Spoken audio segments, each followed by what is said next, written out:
সংসারের মধ্যেই সুখ খুঁজে নিয়েছি। সূর্য ওঠার আগে ঘুম থেকে উঠে সমস্ত কাজ সময়ের মধ্যে করি। রাধে রাধে বন্ধুরা, কেমন আছো তোমরা সবাই? আশা করি ভীষণ ভালো আছো। আমরাও কিন্তু খুব ভালো আছি। আজকে হচ্ছে বুধবার, তোমাদের সাথে নিয়ে আজকের ব্লগটা শুরু করছি। সাথে থাকো, আজকের ব্লগটা তোমাদের খুব ভালো লাগবে। সকালবেলা শুরুটা করলাম, আজকে বিছানাটা গুছিয়ে নেব। সাথে হচ্ছে কিছু জামা কাপড় আছে, সেগুলোও গুছিয়ে নেব। আজকে হচ্ছে বেড কভারটা পাল্টে নেব। সেই নতুন, কালকে তো তোমাদের ব্লগে দেখিয়েছি নতুন বেড কভার নেওয়া হয়েছে, তো ভাবলাম কি আজকে হচ্ছে তাহলে নতুন বেড কভার পাতা যাক। কারণ এই ঘরে তো সেই একই বেড কভার সবসময় থাকে। কারণ এই বেড কভারটা চৌকিটা অনেকটা বড়, তো প্রচণ্ড অসুবিধা হয়। আসলে বেড কভারটা একটু বড় হলে কি একটু নিচের দিকে ঝুলে থাকে, চৌকির নিচে তো ফাঁকা থাকে, তো দেখতে না খুব একটা ভালো লাগে না। তো সেই জন্য না এই ঘরের বেড কভারটা খুব একটা পাল্টানো হয় না, এই একই বেড কভার সবসময় বিছিয়ে রাখি। তো সেই জন্য সেটা ভেবে ভাবলাম তাহলে আজকে একটু পাল্টাই, যতই খারাপ লাগুক। এই বেড কভারটা দেখো অনেকটা কিন্তু ঝুলে আছে, আসলে অনেকটাই বড় বেড কভারটা, সাথে চৌকিটাও কিন্তু বেশ বড় অনেকটা। তো সেই জন্য তো এই ঘরে বিছিয়ে নিচ্ছি এই বেড কভারটা। আমাদের বেডরুমটাও নতুন বেড কভার বিছাবো। তো আর এইটা কেমন লাগছে জানিও, আর আমাদের ঘরের বেডরুমের যে বেড কভারটা বিছাবো ওটা কেমন লাগছে, দুটোর মধ্যে তোমাদের কোনটা বেশি পছন্দ হয়েছে সেটা কিন্তু জানিও। আমার তো দুটোই ভালো লেগেছে। তো দেখো, এটা যদি খাটের হতো তাহলে খুব ভালো হতো। আসলে ফুলটা একটু এক সাইডে পড়ে গেছে ঠিকই, আসলে এই দিকটা ঝুলিয়ে দিয়েছি, তো মাঝখানের ফুলটা একটু সাইডে লাগছে। এটা যদি খাটে হতো একদম ফুলটা মাঝখানে পড়তো, দেখতে কিন্তু আরও সুন্দর লাগতো। তো এগুলো তো সব সেই নেওয়া হয়েছিল দুদিন আগে, তো কালকের ব্লগে তোমাদের সাথে শেয়ার করা হয়েছে। তো যাই হোক, এদিকে দেখো বালিশের কভারটাও পাল্টে নিচ্ছি, কারণ হচ্ছে একই সেট ধরে নেওয়া হয়েছে, তো একই থাকলে দেখতে ভালো লাগবে, তো সেই জন্য পাল্টে নিলাম আর কি। তো এই এখন ওটা তো বিছানো হয়ে গেল। তো এটা না সব কাপ প্লেটগুলো নামিয়েছি না, অনেক দিন ধরে না এটা মোছা হচ্ছিল না, কারণ প্রচুর না ধুলো পড়ে গেছে। যতই জানলা বলছি কাঁচটা লাগানো থাকে, অনেক সময় একটু খুলে রাখি, ভুলে যায় আর কি লাগাতে, তারপর আর মোছা হয় না সেরকমভাবে, তো একটু একটু ধুলোও ঢুকে। তো অনেক দিন ধরেই ভাবছিলাম কি এগুলো সব কিছু নামিয়ে না মুছে নেব। তো এই নামিয়ে মুছে নেব ভাবি, আর হয় না আর কি। অনেক সময় অন্য কাজে ব্যস্ত থাকি, বা অনেক সময় অলসতার জন্য করে ওঠা হয় না। তো ভাবলাম আজকে সব কিছু নামিয়ে তারপরে মুছে নেব। তো সেই জন্য যে এখানে যা যা জিনিসগুলো থাকে আর কি, তো সবই হচ্ছে নামিয়ে নিয়েছি, নিয়ে তারপরে এখন এই যে ভালো করে মুছে নিয়ে তারপরে আবার আগের মতো করে সাজিয়ে নিচ্ছি। তো এই বাটিগুলো একটু বড় ছিল, তো ভাবলাম কি কয়েকটাই ছিল, বেশি ছিল না। তো বাটিগুলো আর নামাইনি, তো বাটিগুলো সরিয়ে খুব ভালো করে মুছে নিলাম। তো বাটিগুলো মুছে নেওয়ার পর আবার এই যে সুন্দর করে সাজিয়ে নিচ্ছে। সাজানো গোছানো থাকলে দেখতে কিন্তু ভীষণ ভালো লাগে। আর সারাদিন আমরা সংসারের মধ্যে থাকি, একটু কাজকর্ম না করলে, একটু ঘরবাড়ি সাজিয়ে না রাখলেও ভালো লাগে না। তো সেই জন্য চেষ্টা করি সবসময় একটু সাজিয়ে গুছিয়ে রাখার, যতটা সম্ভব পারি, আর যা কিছু আছে ওটা দিয়ে একটু সাজিয়ে রাখার সবসময় চেষ্টা করি।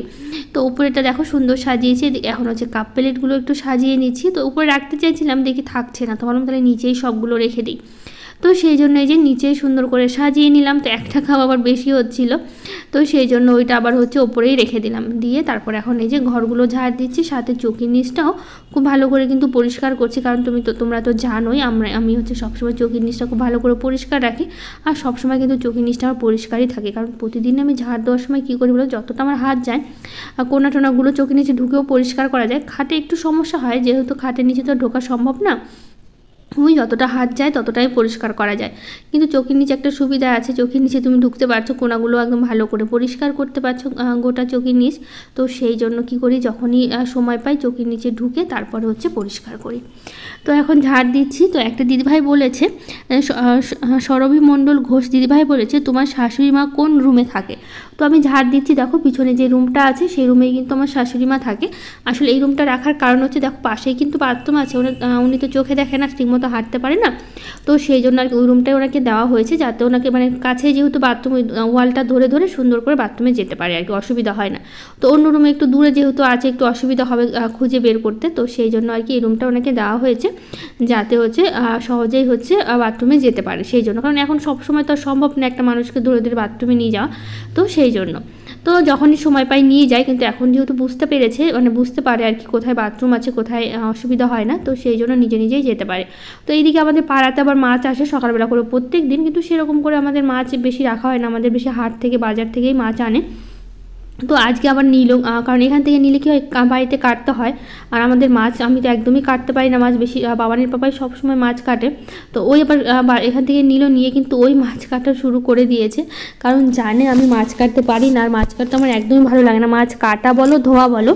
তা মাছ মাংস যাই হোক না কেন সব কিছু কিন্তু সবসময় বাবানের পাপাই কিন্তু এই ধোয়াধুয়ি কাটাকাটিটা ওই করে, আমি একদমই করতে পারি না। তো ওই ওদিকে মাছ কাটা কিন্তু শুরু করে দিয়েছে, মাছ কেটেও নিয়েছে কিনা এত করে ঠিক নেই। তো এই ঘরে চলে আসলাম, বাইরের উঠোনটা ঝাড় দিলাম দিয়ে, তো এইখানে হচ্ছে বাবান আবার ঘুমিয়েছিল, বাবানে উঠলো একটু দেরি করে, তো সেই জন্য এই ঘরের পরিষ্কার করা হয়নি। তো ভাবলাম কি তাহলে হচ্ছে এখন পরিষ্কার করে নিই। তো এই ঘরের বেড কভারটা বেশি পছন্দ হলো না, ওটা বেশি ভালো লাগলে অবশ্যই কিন্তু জানিও। তো এখন এই যে বেড কভারটা ভালো করে পেতে নিয়েছি, এখন জানি না কালারটা কতদিন টিকবে, কিন্তু এখন তো দেখতে ভীষণ চকচক করছে, এখন ধোয়ার পর বোঝা যাবে যে কালারটা কতদিন থাকবে আর কি। তো এই যে এইদিকে দেখো তোষকের নিচটা খুব ভালো করে ঢুকিয়ে দিলাম, একদম টান টান করে পেতে নিয়েছি। তো এই যে দুটো বালিশে কভারটা দিয়ে দিলাম, দিয়ে তারপর এখন একটু গুছিয়ে নিচ্ছি। আর যেহেতু দুটো কভার থাকে তো বাবানের বালিশটা তো সবসময় অন্য কালারই দেওয়া হয়, মানে অন্য কালারের বেড কভারই লাগানো হয়, মানে সরি বালিশের কভার লাগানো হয়। তো এইদিকে দেখো আমি হচ্ছে এখন এই যে কিছুটা জামা কাপড় ছিল সেগুলো ভালো করে গুছিয়ে নিচ্ছে, কারণ একটু অগোছালো হয়ে যায়, বাবান তো একটা একটা করে বের করে পরে, ও তো আর গুছিয়ে রাখে না। তো যেখানে কসমেটিকগুলো থাকে সেগুলো একটু অগোছালো হবে, সারাদিন সবসময় গোছানো থাকে না। আর আমি যখন নিই তখনই তো গুছিয়ে রাখি, কিন্তু বাবান ওই অনেক সময় এটা নিয়ে খেলছে, ওটা বের করছে, তো ওর জন্য একটু অগোছালোটা বেশি হয়। তো যাই হোক এদিকে ঘর বাড়ি যা যা ছিল সাজিয়ে গুছিয়ে নিলাম, নিয়ে তো ভাবলাম কি তাহলে মুছে নিই ঘর বাড়িগুলো, কারণ হচ্ছে না মুছলেও ভালো লাগে না। তার মধ্যে আমি তো একদিন পর পর মুছি, আর কালকে মোছা হয়নি, যেহেতু আজকে তাহলে মুছতেই হবে। তো এই যে প্রথমে ঝাড় দিলাম, দিয়ে তারপর এই ঘরটা কিন্তু আমি আগেই ঝাড় দিয়ে নিয়েছিলাম, আসলে বাবান শুয়েছিল তো তাই আর লাইটটা জ্বালাইনি, তো সেই জন্য আর ভিডিও করা হয়নি। প্রথমে কিন্তু আমি ঘরটা মুছে নিয়েছি, নিয়ে তারপরে আমি কিন্তু মানে সরি ঝাড় দিয়ে নিয়েছি, তবেই কিন্তু আমি তারপরে ঝাড় দিচ্ছি আর কি। তো আমি জানি না কেন যে বলতে বলতে অনেকটা ভুল হয়ে যাচ্ছে, তো যাই হোক তোমরা কিছু মনে করো না একদমই। তো এইদিকে দেখো এই ঘরটাও ভালো করে মুছে নিচ্ছি, তারপর ডাইনিংটা মুছে নেব। ডাইনিংটা মোছা হয়ে গেলে তাহলেই হয়ে যাবে, তারপর তো সিঁড়ির তলাটা আছে মুছে নিয়ে তারপরে হচ্ছে স্নান করে চলে যাব রান্নাঘরে। তো আজকে রান্না বান্না আছে, আর বাবানের স্কুলও আছে, কারণ হচ্ছে বাবানের পাপার ছুটি চলছে ঠিকই, কিন্তু বাবানের স্কুল চলছে, বাবানের 26 তারিখ থেকে গরমের ছুটি দেবে, আর কয়েকটা দিন মানে শনিবার হলে স্কুল হয়ে তারপর হচ্ছে ছুটি দিয়ে দেবে। কারণ হচ্ছে অনেক সব স্কুলেই গরমের ছুটি পড়ে গেছে, শুধু বাবানের স্কুলেই এখনও ছুটি দেয়নি। আর সবসময় না বাবানের স্কুলে সব কিছু একটু দেরিতেই হয়, বলতে পারো পরীক্ষা অন্য সব স্কুলের পরীক্ষা হয়ে যাচ্ছে, কিন্তু ওদের পরীক্ষা কেবল শুরু হচ্ছে। এই ছুটি বলো সব কিছুতেই কিন্তু লেটেই করে সব সময়, অন্য স্কুলে প্রায় একসাথে পরীক্ষা বা ছুটি হয়ে যাচ্ছে, কিন্তু বাবানের স্কুলে একটু আগে পরে হয়ে যায়, মানে আগে তো হয় না, সবসময় পরে হয়। তো এই যে ঘরটা মুছে নিয়ে তারপর এখন এখানে দিয়ে দিলাম জল। তো না অনেকগুলো শাক হয়েছে, এই পাট শাকগুলো পরে আবার এই যে পাশে জায়গা ছিল তো আবার কয়েকটা বীজও ছিল পাট শাকের, তো সেই জন্য নতুন করে আবার বাবার বাবা পাটের বীজগুলো ফেলেছিল, তো সেই জন্য আবার ছোটো ছোটো অনেক দেখো পাট শাক হয়েছে। আর এত ভালো পাট শাকগুলো খেতে ভীষণ ভালো লাগে, আমার তো যে কোনো শাক খেতে ভালো লাগে, আর পাট শাক খেতেও ভীষণভাবে ভালো লাগে, একটু হালকা হালকা তিতা করে তো খেতেও কিন্তু বেশ ভালো লাগে। যেটা মিষ্টি পাট শাক হয় ওটা খুব একটা পছন্দ না আমার, কিন্তু এই তিতাটাই বেশি পছন্দ। তিতা এমনি খাই না, কিন্তু হালকা হালকা তিতা হয় তো পাট শাক ভাতের সাথে মেখে খেতে কিন্তু ভীষণ ভালো লাগে। তো এই দিকের বড়গুলো আর তুললাম না আজকে, সেই কচি কচি পাতাগুলো সুন্দর তুলে নিলাম, মানে ছোটো ছোটো পাট শাকগুলো, আর তুলতেও না বেশ ভালো লাগছিলো, অনেক রকমের পাট শাক ছিল। তো যাই হোক এদিকে দেখো পাট শাক নিয়ে চলে এসেছি রান্নাঘরে। তো এদিকে আমি আজকে রান্না করবো, মাছের ঝোল করব, পাট শাক করবো, তো সেই জন্য এদিকে পাট শাকটা কেটে নিচ্ছি। আর এদিকে পাশে কিন্তু আমি ভাতও বসিয়ে দিয়েছি যাতে তাড়াতাড়ি হয়ে যায়। আর এদিকে পাট শাকটা কেটে পাট শাকটা করে নিয়ে তারপরে করবো হচ্ছে মাছের ঝোল। তো আগে এদিকে পাট শাক করে নিই। তো আজকে না বাড়িতে হচ্ছে দিদি আসবে, বোন আসবে, দাদা আসবে, সবাই আসবে, তো রাতে বেশ মজা হবে আর কি, রান্নাবান্না অনেক কিছুই হবে সবার জন্য। তো এটা কিন্তু আমি শুধু সকালের আর দুপুরের জন্যই করছি, যেহেতু আমি সকালে খাওয়ার অভ্যাস, আর সকালবেলা খেলে না দুপুরে আবার খিদে পেয়ে যায়, কারণ সেই 10টার মধ্যে খাওয়া হয়, ওটা খেয়ে তো সেই সারাদিন থাকা সম্ভব না সেই রাত পর্যন্ত, তো সেই জন্য দুপুরেও আমাদের খাওয়া হয়, সেই ভাতই খাওয়া হয়। তো সেই জন্য সকালের আর দুপুরের জন্য কিন্তু আমি রান্না করছি। তো কিছু দিদিভাইরা কমেন্ট করেছে, তাদের কমেন্টগুলো একটু রিপ্লাই দিয়ে নিই।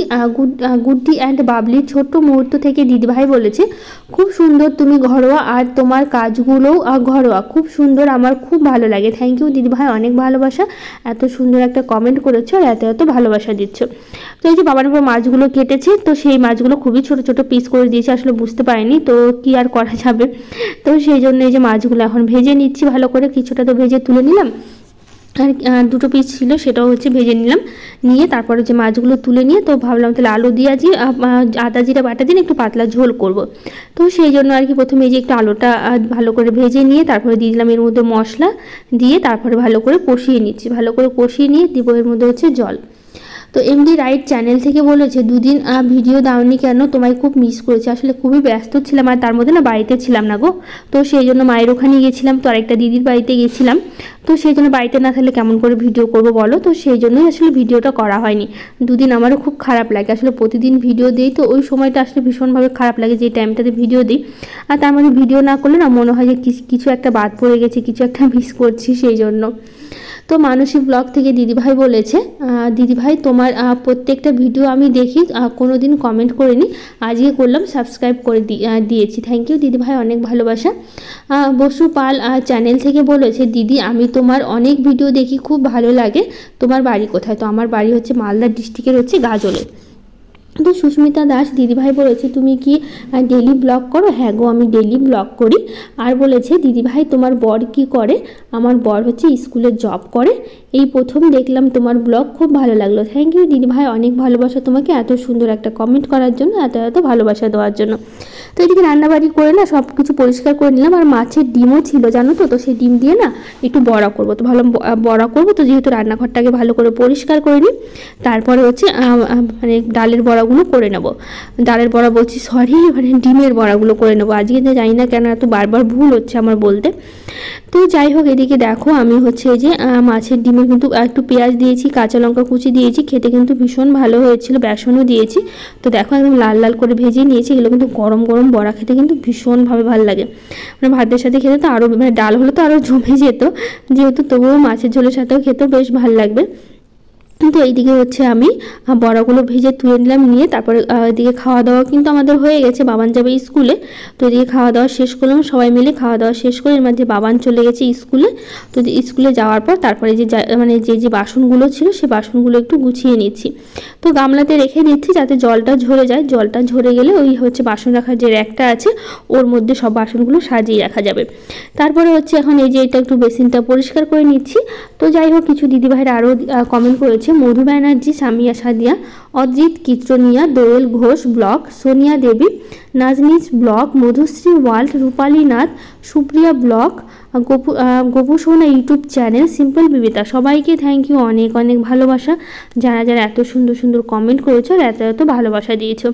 তো রান্নাবাড়ি শেষ করলাম, বাবান চলে গেল স্কুলে, খাওয়া দাওয়া করে রান্নাঘরটা খুব ভালো করে পরিষ্কার করলাম, তারপর বাসন ছিল সব মেজে, তারপর কয়েকটা আবার জামা কাপড় কেচে দিয়েছি, তো অনেকগুলো জামা কাপড়ই কাচা হয়েছে, আসলে বেড কভারগুলো তুললাম, সেই বেড কভারগুলো কেচেছি, কারণ হচ্ছে এই হাতে কাচি তো প্রচণ্ড কোমর ব্যথা হয়ে যায়, এত বড় বড় বেড কভারগুলো ভারী হয়ে যায়, কিন্তু আমার তো প্রচণ্ড কোমর ব্যথা করে এখনই, এই বয়সে যদি কোমর ব্যথা হয় না জানি বয়স হলে কী হবে, সেটাই আমি ভাবি জানো তো।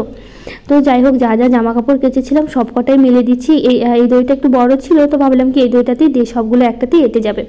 তো এই দইটাতে এখন এই যে চুড়িদারটা ওটাতে আটিনি, তো ভাবলাম তাহলে এটাতে দিই আর এই বেড কভারগুলো এখানে মেলে দিই। তো আজকে না এই বেড কভারটা মেলার পর না একটু মেঘলা মেঘলা করলো, কয়েক ফোঁটা আবার বৃষ্টি হলো, তারপর আবার থেমে গেছিলো, বেশি বৃষ্টি হয়নি, তারপর আবার কি সুন্দর রোদ দিয়েছে। এই জামা কাপড় মেলার 10-15 মিনিটের মধ্যেই না হঠাৎ করে ঝমঝম করে বৃষ্টি শুরু হয়ে গেল।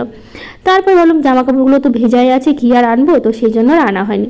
তো যাই হোক, এখন একবার রাত থেকে ব্লগটা করছি, বললাম না বোন আসবে, তো এটা কিন্তু আমার কাকুর মেয়ে, যেহেতু আমি একাই, তো সেই জন্য এটা হচ্ছে আমার বাবারা 3 ভাই, তো এটা হচ্ছে আমার মেজো কাকুর হচ্ছে মেয়ে, আর তারই হচ্ছে ছেলে, আর যে মানে কি বলবো পেঁয়াজ রসুন ছিলছে আর কি, এই যে দিদিভাইটা, এই দিদিটা হচ্ছে আমাদের হচ্ছে ধর্ম দিদি হয়, তো সেই জন্য এই দিদিও এসে, দিদির বর আসবে রাত্রিবেলা, তো আমি হচ্ছে একটু হেল্প করে দিচ্ছিলাম, আর বোন একটু বসেছিল, যেহেতু ওর ছেলেটা আমাদের খুব একটা চিনে না, মাঝে মধ্যে আসে, তো সেই জন্য আর কি আমাদের কাছে আসতে চাইছিল, উনি খেলছিল ঠিকই, কিন্তু মা ছাড়া থাকতে চাইছিল না, তো সেই জন্য ও মায়ের কাছেই ছিল। তো আজকে রান্না হবে খাসির মাংস হবে, আবার তার মধ্যে সাথে পোলট্রির মাংস হবে। আসলে চিকেন হওয়ার কারণ হচ্ছে আমার দাদা আসবে, তো আমার দাদা আবার হচ্ছে খাসির মাংস খায় না, ও শুধু চিকেন খায়, তো সেই জন্য চিকেনটা আনা হয়েছে, তো একটু বেশি করে আনা হয়েছে, কারণ ওর পক্ষে তো এতটা খাওয়া সম্ভব না, আসলে একটু বেশি করে আনা হয়েছে, ভালো, তাহলে আমরা একটু কষা মাংস খেতে পারবো, আর চিকেন মানে কষাটা খেতে কিন্তু ভীষণ ভালো লাগে, তো সেই জন্য একটু বেশি করে এনেছি যাতে একটু কষা মাংস খাই। এদিকে খাসির মাংসটা রান্না হচ্ছে, পাশে দুটো কড়াইতে দুটো দেওয়া হয়েছে, আমি একটা করছি আর দিদি একটা করছে, যাতে হচ্ছে তাড়াতাড়ি রান্নাগুলো হয়ে যায়, দুটো কড়াইতে বসিয়ে দিলে। আর সেই জন্য যে মশলা একবারেই বেটে নিয়েছি, তো সব রকম মশলা দিয়ে ভালো করে লবণ হলুদ দিয়ে মানে মশলাটা ভালো করে কষিয়ে নিয়ে তারপরে দিব এর মধ্যে হচ্ছে মাংসগুলো। তো ওইদিকে চিকেনটা মশলাটা অনেকক্ষণ কষানো হয়ে গেছে, তারপর ওর মধ্যে দিয়ে দিয়েছি, দেখো লবণ হলুদ মাখিয়ে রাখা হয়েছিল চিকেনে, তো সেটা দিলাম, দিয়ে তো ভালো করে যেদিকে কষানো হচ্ছে, তো ভাবলাম তাহলে আমি এইদিকে মাংসগুলো দিই, কারণ মশলাটা অনেকক্ষণ কষানো হয়ে গেছে। তো সেই জন্য ভাবলাম তাহলে এদিকে মশলাটা কষানো যেহেতু হয়ে গেছে, তাহলে এর মধ্যে মাংসগুলো আমি দিয়ে দিই। তো এখন হচ্ছে এর মধ্যে দিয়ে দেবো হচ্ছে মাংসগুলো দিয়ে দেবো, দিয়ে তো ভালো করে কষিয়ে নেব। আর এই যে খাসির মাংসটা করতে তো অনেক সময় লাগে, তো আজকে না সবটাই পুরোটাই কড়াইতে করেছিলাম। তাছাড়া দিদি বললো কড়াইতেই করতে, তাছাড়া এমনি কিন্তু আমি মাংসটা কষিয়ে প্রেশারে দিয়ে দিই, এতে গ্যাসটাও বেঁচে যায় আর রান্নাটাও কিন্তু খুব তাড়াতাড়ি হয়। নাহলে কড়াইতে করতে গেলে না অনেকটা সময় লাগে ধীরে ধীরে মাংসটা করতে। তো এদিকে দেখো মাংসটা হয়ে গেছে, আমাদের খাওয়া দাওয়া করেছিলাম। তো আজকের মতো